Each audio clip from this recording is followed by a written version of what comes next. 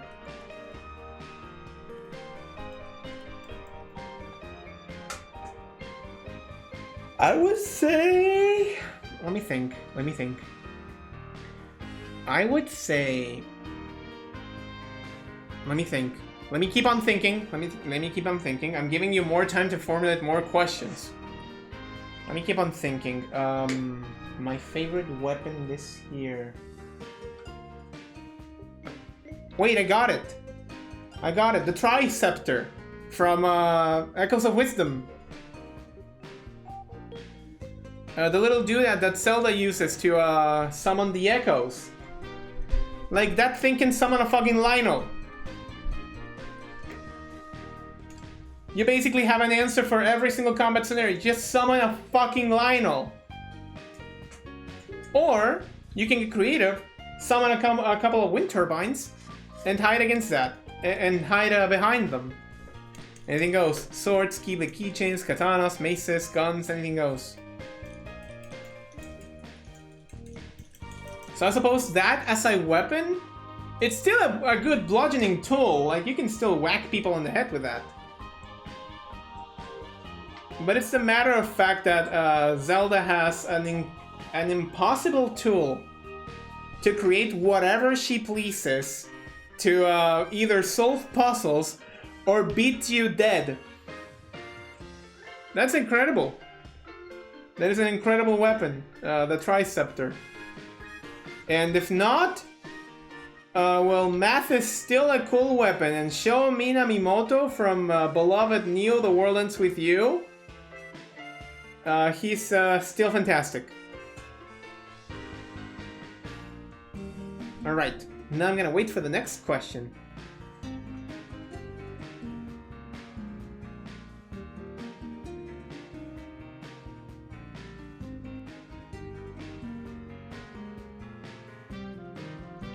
So yeah, the Triceptor works. Yeah, and it does work. Like, as long as you summon like a rock, you have a bludgeoning tool.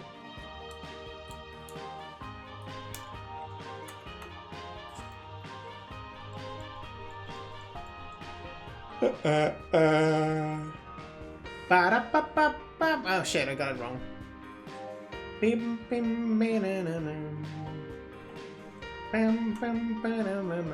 Chat, don't be shy. Ask the questions now. I won't be answering them later.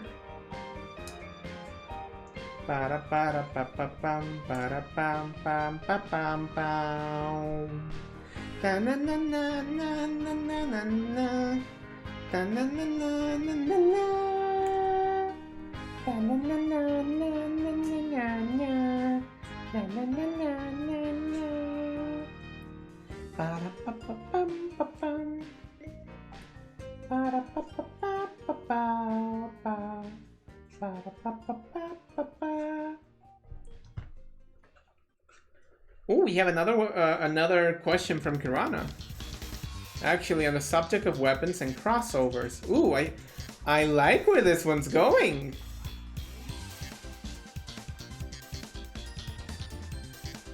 I like where this one's going.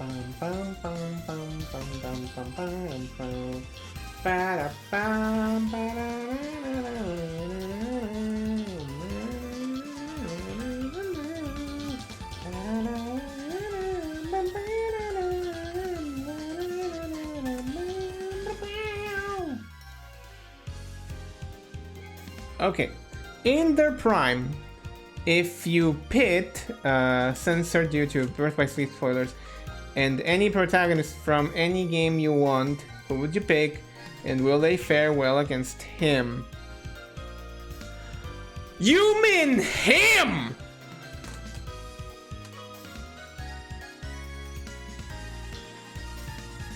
You mean the MF himself?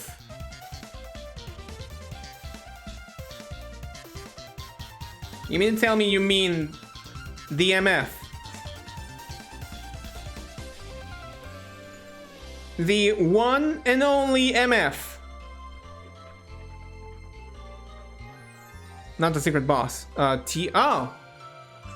You know what? It's... Okay.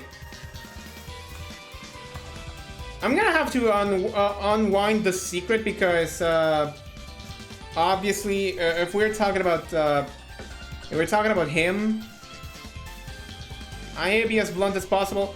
Terra Xehanort is only strong because he has the Guardian. But it's also the weakest because he has the strengths of Terra, who is not a fully fledged master. And doesn't have, you know, Lingering Will. Which is, of course, one of the most strongest super bosses. I know that in Kingdom Hearts 3, when Terra Xehanort fights against Lingering Will ends up losing the fight.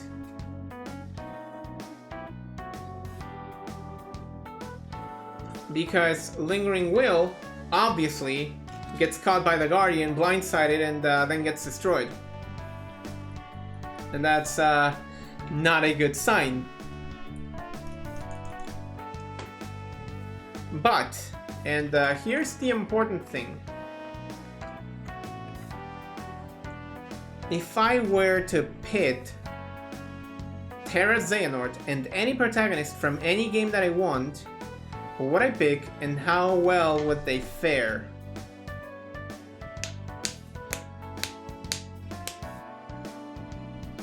Huh. Never have I thought about that.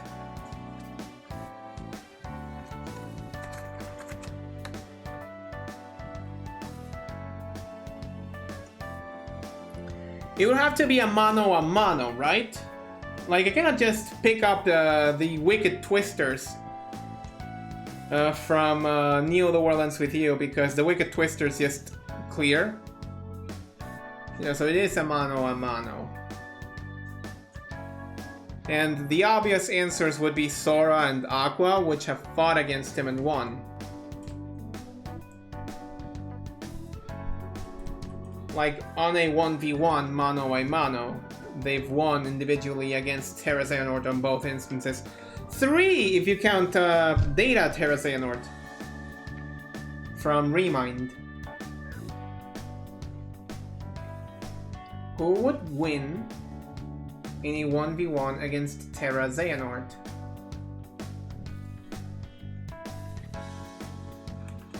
But the benefit is, despite not being a Kingdom Hearts protagonist, they're at their prime.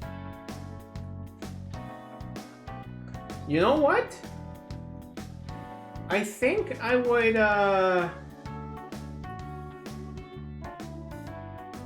and hear me out,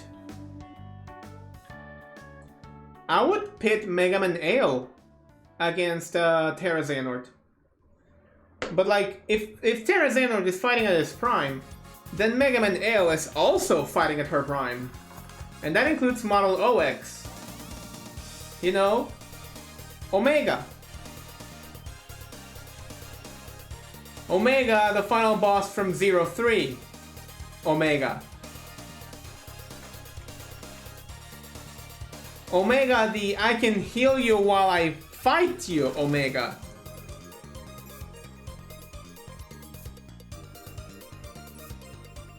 I think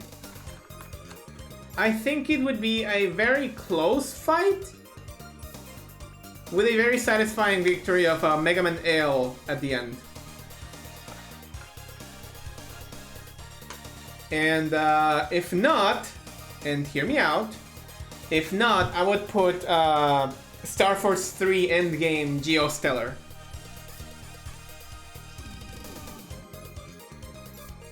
And it's kind of funny that two of my favorite characters of all media have like these form-changing abilities, and I didn't kind of connect the dots until it kind of dawned on me just how much I like Battle Network and Star Force. Like the whole concept of dual soul of dual souls and the cross system, and then the noise in Star Force 3. Those are alternate forms. I didn't consider that. Okay, I want to read the comment now. I asked this before with Trails and Kiseki protagonist in a Kingdom Hearts Discord, so I'm curious if the answer. Oh, Ale Model OX versus Terranerd would definitely be a great bout. Yeah.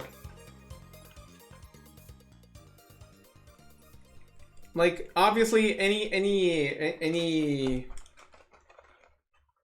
bout would be legendary, but I think that the one protagonist that I think has the better chance would be Mega Man Ale.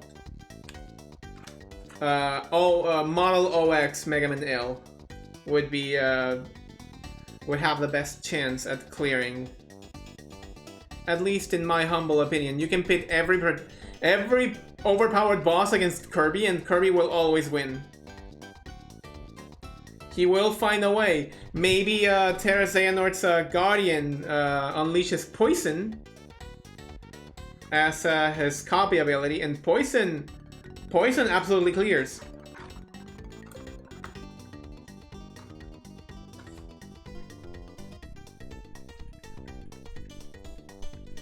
So the easy answer is to pit anyone against Kirby. Especially against an endgame Kirby. Kirby will always clear. Like, at that point, it's not even a fair competition. It's like pitting them against Goku.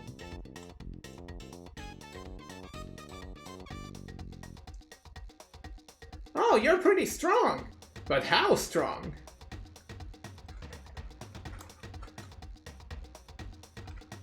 The other answer that I could think of would be any Puyo protagonist like Ringo or Arl, because at that point, Terra Xehanort would need to adapt to the rules of Puyo. And the rules of Puyo are very strict in that you have to unleash from a certain chain up to have a powerful attack.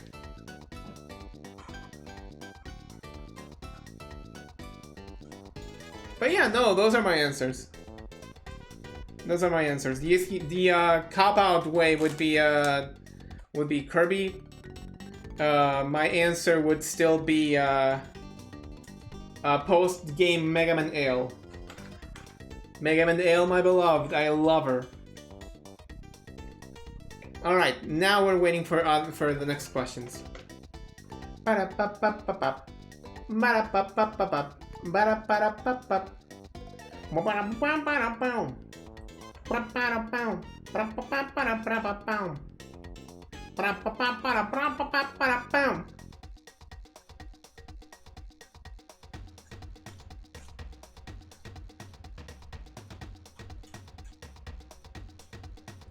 the way, what was the answer that they gave you?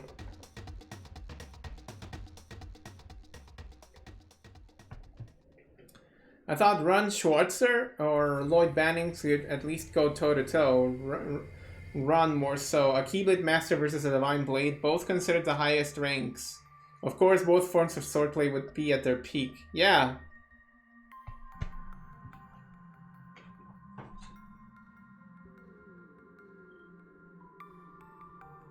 Mechanics Core.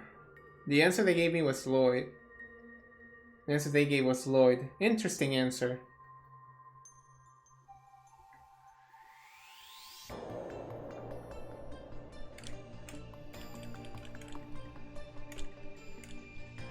I want to give more attention next year to certain game franchises or game types that I'm not exactly fond of, to see if my opinion about those will change.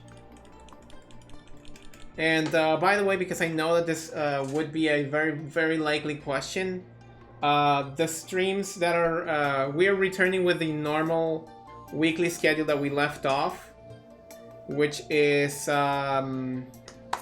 Crystal Clear on Mondays, Minecraft on Tuesday, Reach Channel Memories on Wednesday, and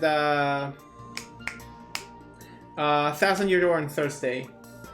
Friday, I still don't know what to do with Friday.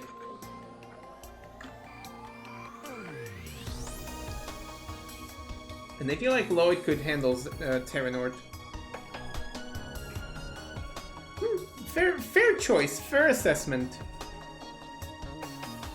I'll believe it when I see it. Come to think of it, Terra Xehanort, who would he be picked for if he was in a death battle kind of situation? Because Terra Xehanort is a capable fighter with a stand.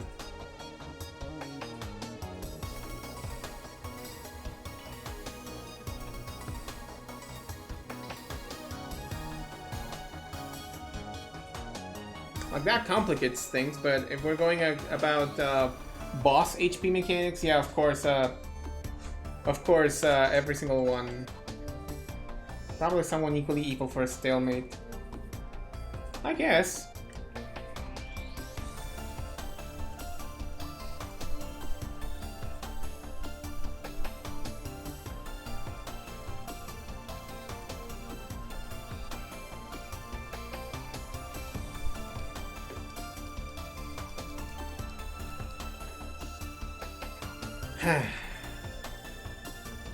Remember that I'm receiving questions both in form of text as well as in form of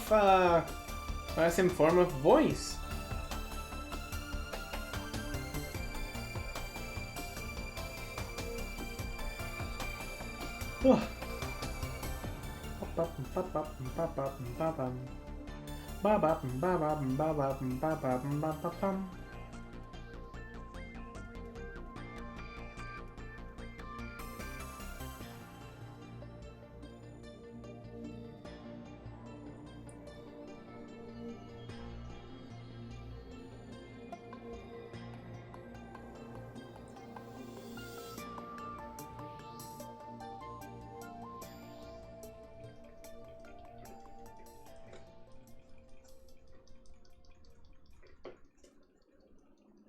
I think I want to start streaming Yakuza next year.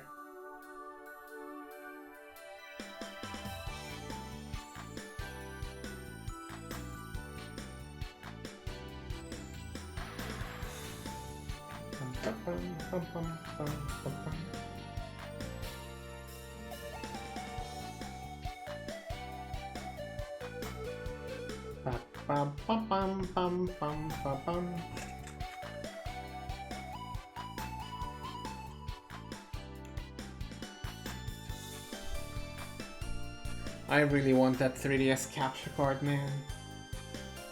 Because I thought about it, and I can make that 3DS the ultimate handheld gaming machine. I can put all my games in my collection on it, and I can stream basically pixel perfect versions of them. It's the perfect way out. And I can even stream Virtual Boy! I've thought about all of that! Ba ba ba ba dum. Da da dum da da dum dum da da da dum da da dum da dum da dum da dum da dum da dum da dum da da dum. Oh, here's a good prompt. If you ever had questions about lore, you can ask them now. I'm still brushing up the lore of my character, but this gives me the chance to be mentally active and think about it. Bum bum ba-dum bum ba-da-ba-bow.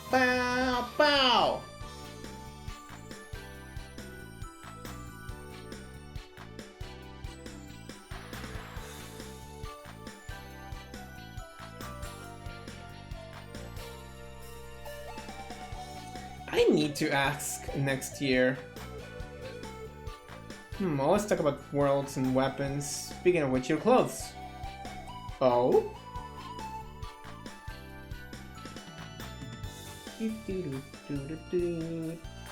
I was wondering the lore about the clothes. Uh-oh!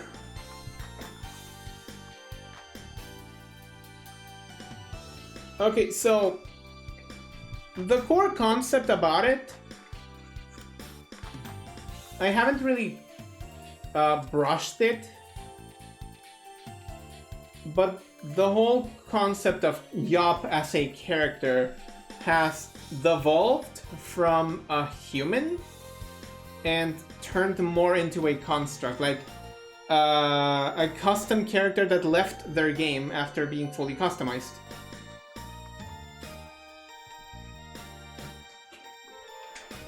Actually, that could be a good lore. Like, Yop was a character of a custom creator video game that, unfortunately, by mishap, was sucked in a portal that led him to basically other games where he picked up skills from all over. And since Yop is a character from a game which has a supposedly has a custom character creator, that explains why we can change so easily back and forth between male and female Yop. Suddenly, the simplest of reasons are starting to make more sense.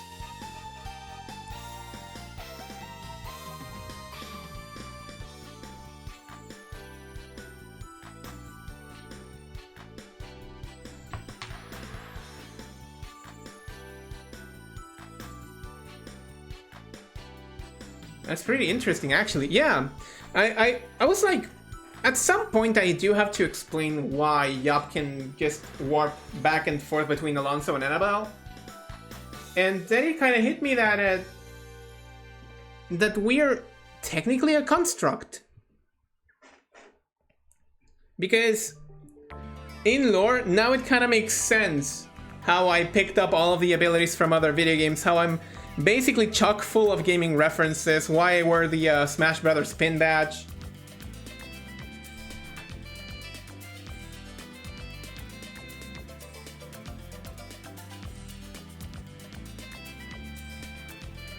It kind of like all checks out if what Yop is a custom character that escaped their origin game.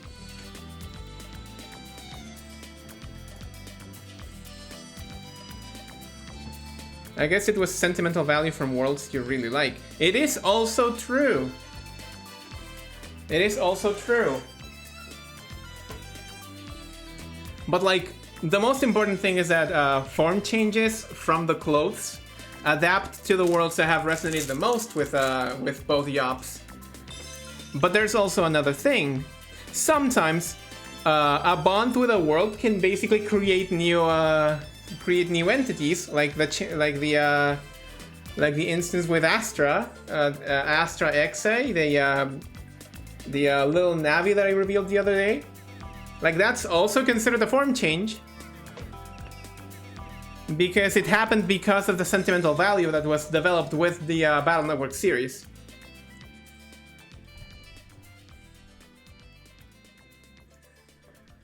It is so fucking hot. As for the clothes, well, because they are from a custom video game, they were hand-picked. They were an outfit that was hand-picked and handfully designed, but it also has the ability to adapt and transform.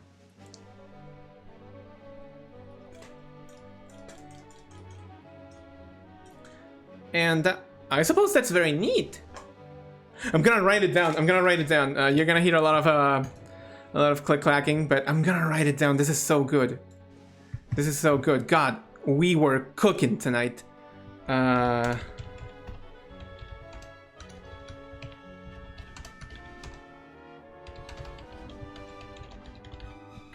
damn it, character.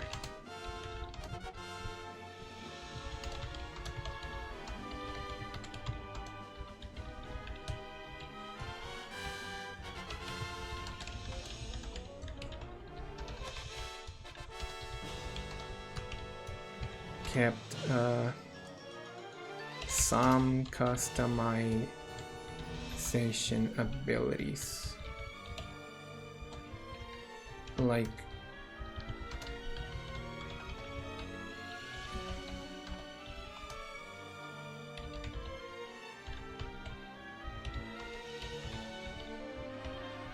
God, we cooked tonight.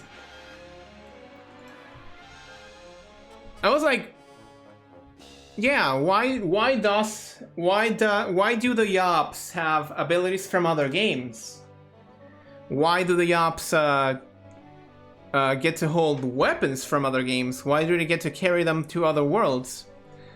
What are the abilities that they learn that they can later use themselves?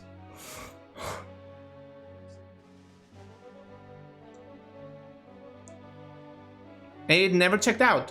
It never checked out until tonight. It's because the clothes are also from their original game. They are the clothes that the owner of the character made them have. See, I haven't told you all about this, but there's an idea for an icon that I commissioned my wonderful artist Tiff. Shoutouts to Emapso. Where it's basically both Yops mid-transition, mid-change. Like, at that point you can see half of Alonso and half of Annabelle mid-transition. I still have to prototype the idea so I can show her exactly how it's supposed to be like. But that's one idea for an icon. And because Alonso and Annabelle are the same character, it explains why they can change back and forth too. God, this is so good!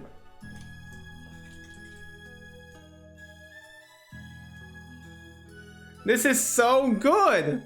And like, we can go even further than that. Like, the original character is Yop, but as each half developed an individuality, they slowly turned into Alonso and into Annabelle, with their own unique traits and their own individual quirks too. We are making peak cinema tonight. Peak cinema. Incredible. Sonic 3, I'm coming after you.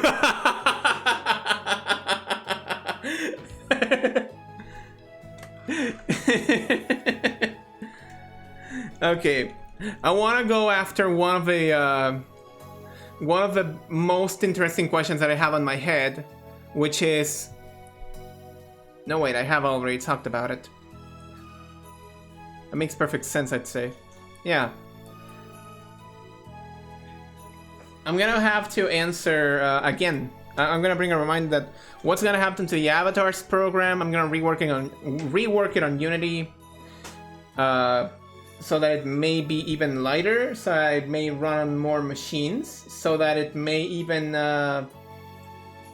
support more things. Because as it is right now, it is the perfect combo tool for PNG tubing and sound and a soundboard and effects board.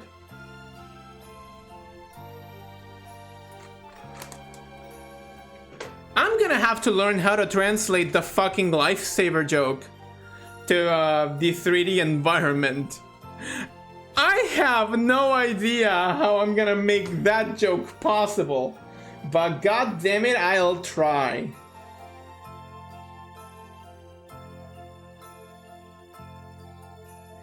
God damn it, I will try.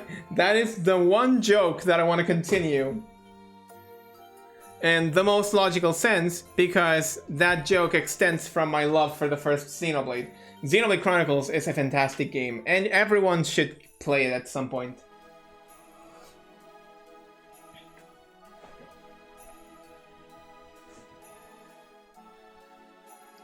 That makes perfect sense, I'd say. Yeah, I suppose it does.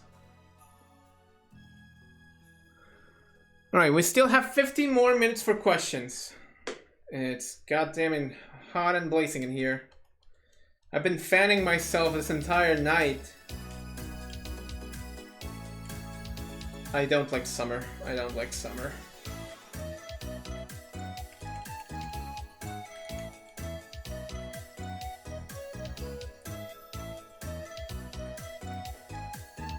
Back to vibing.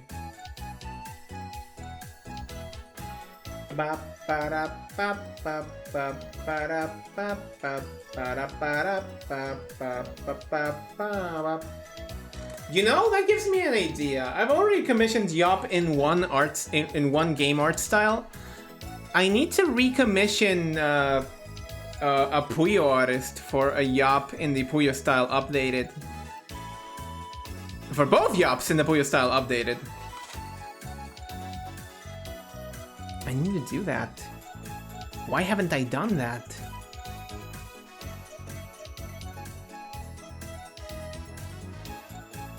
I need more Yops in the style of games. That would give more the idea of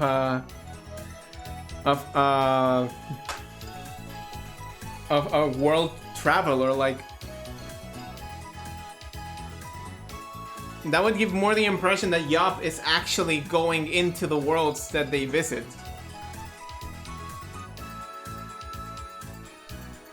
And by the way, going back to the lore, at some point there was a unified Yop, but nowadays they just use the Yop name as a short for either version.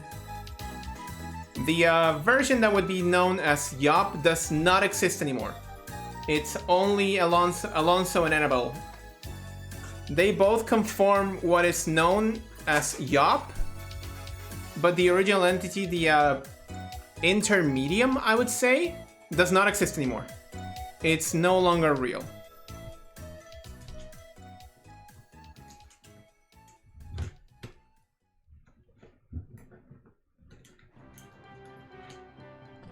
Ooh, intelligent cube. Bam bam bam bada bam. Ba bada bada ba ba ba ba ba. Ba bada bada ba ba ba ba ba. Ha bada ba ba ba ha ba ba ba. Ha bada ba ba ba ha ba ba ba. Meow meow meow meow na na na na na na.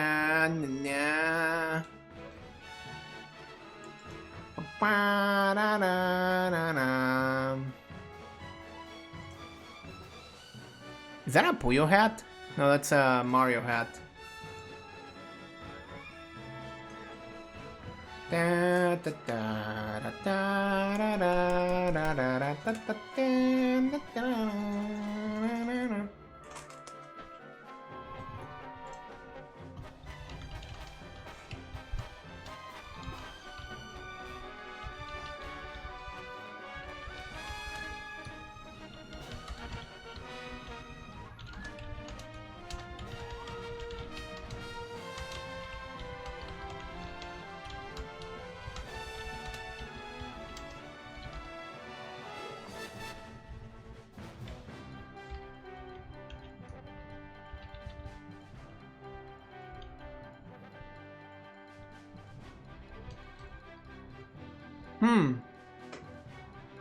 I think that if enough time passes, Yop could develop a soul system.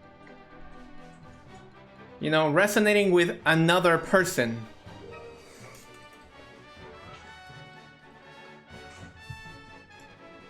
Yo, wouldn't that be hype? I just thought about it. Like, imagine Okay, so right now Yop has form changes, which are connection to games. But imagine connections to other VTubers or to other friends. Like imagine a major form change where the glasses gleam where the glasses gleam and he's and Yop's under a cloak. Like under a cloak, and suddenly he can use elemental magic. Like resonating with Magel's VTuber Sona, or resonating with K, and turning into a familiar hybrid. I just thought about it. And it. Wow. Yop would be the most insane character in media ever. Because Yop can pick up form changes from games that they love, which basically modify their abilities. Like right now they have the Yo-Yo from Penny's Big Breakaway, and the Keyblade styles from Kingdom Hearts. Though the Keyblade is theirs, the Keyblade is actually theirs.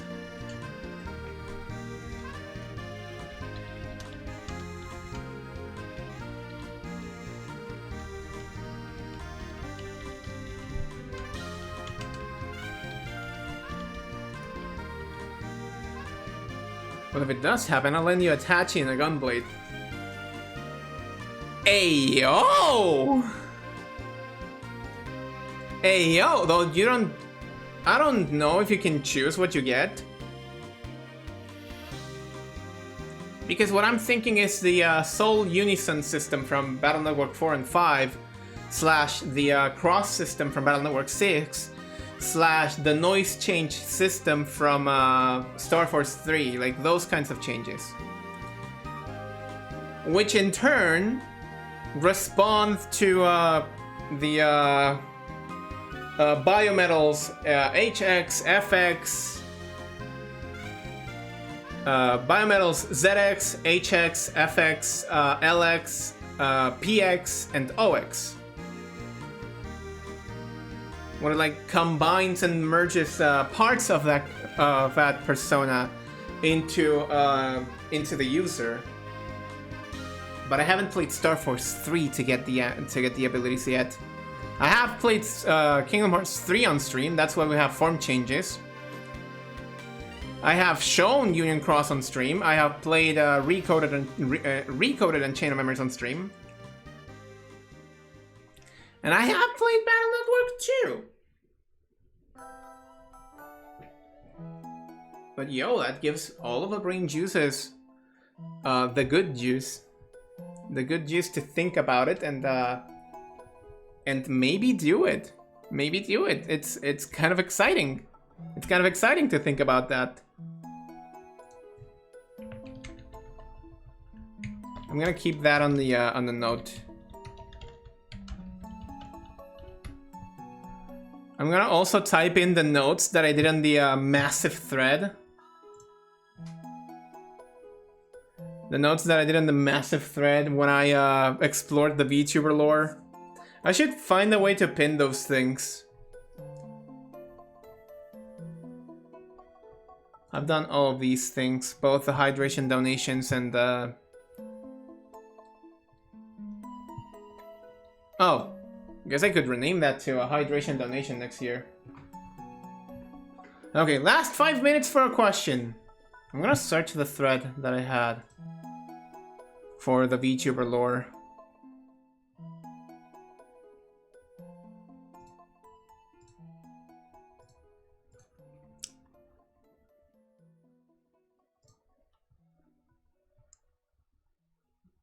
And you can think of a final question to ask then.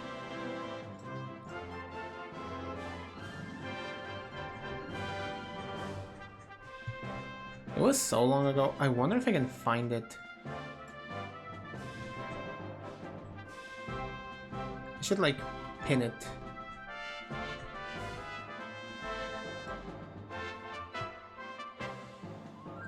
Yeah, Stylish perform at any slaps. Like, I've peaked with that character's design. Annie as a whole, Annie is both equal parts cute and equal parts hot. A massive hit, a massive success with Annie.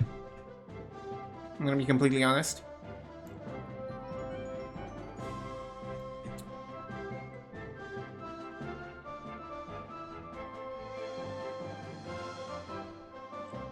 Did I ever get to do this one? I did, okay.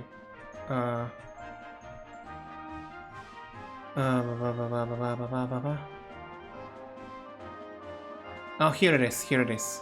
I found them, I found them. So, the only costume that has magical features is their default outfit, which is also how they tap into their form changes.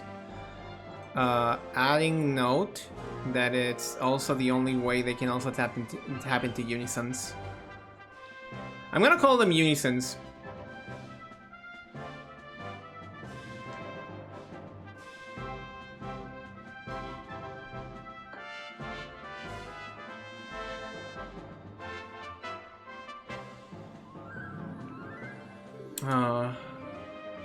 So nothing here contradicts anything that I've mentioned.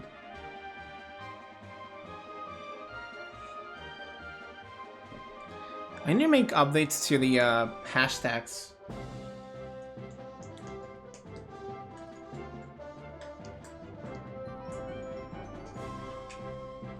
So I guess the lore is that the first game that they fell into was Smash Brothers.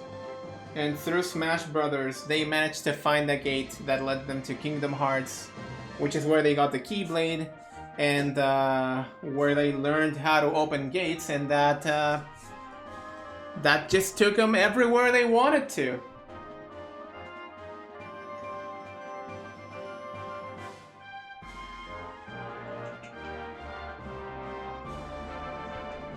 And then they opened up ethereal gates and all that stuff. Potato, potato.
Oh, they also don't have a phone anymore. Okay. Final minute. Final minute for questions, and then we're gonna move on to the final slide.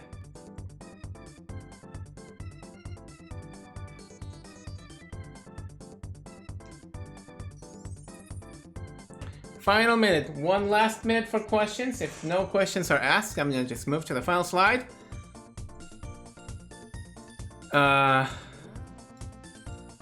Yeah, I suppose that no more questions are gonna be asked. Any plans on racing games and/or shmups? Real quick, I think I have one Game Boy Advance game that I have on the lookout.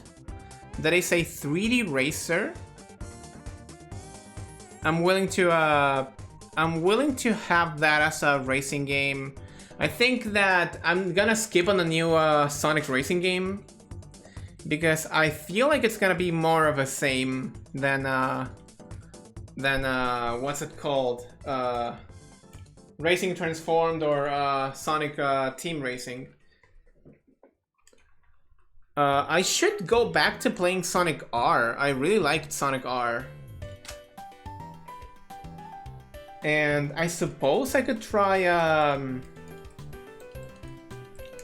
there was a Famicom game. RC Pro-Am from Rare. I'm really like digging into that kind of racing game. The top view RC car racing game. Like, oh god, what was the name? Micro Machines. The Micro Machines game for PlayStation 1. That one's also nifty. I'm trying to get to that.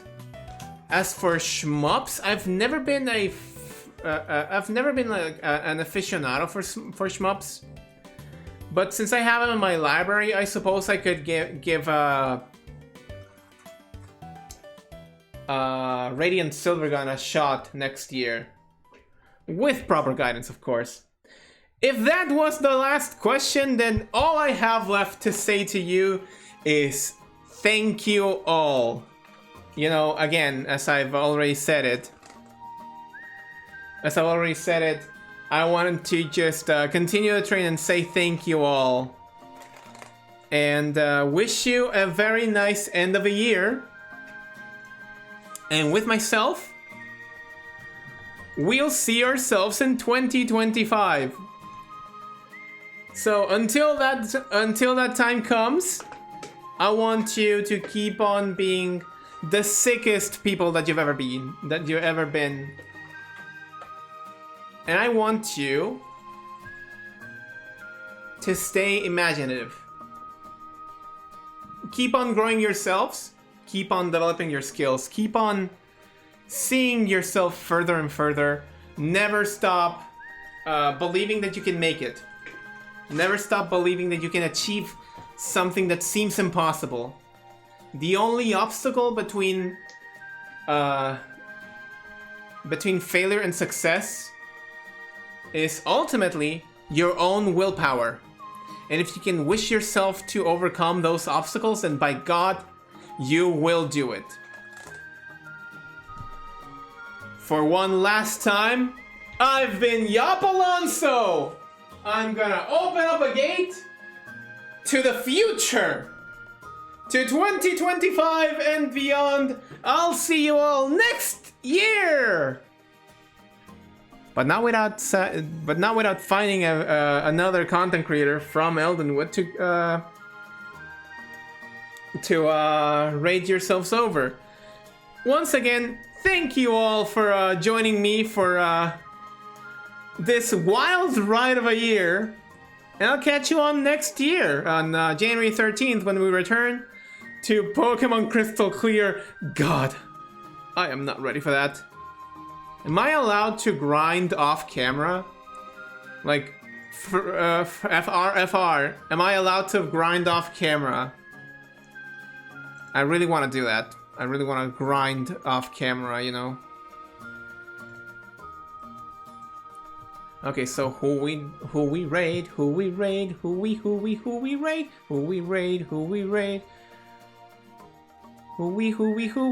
I'm gonna find a name to rate. I'm gonna find a name to rate. Maybe it's gonna be... Ooh, Lilycat's playing Sonic Generations.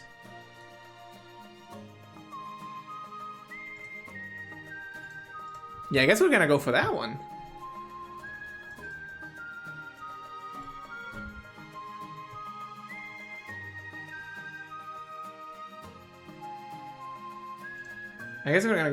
one.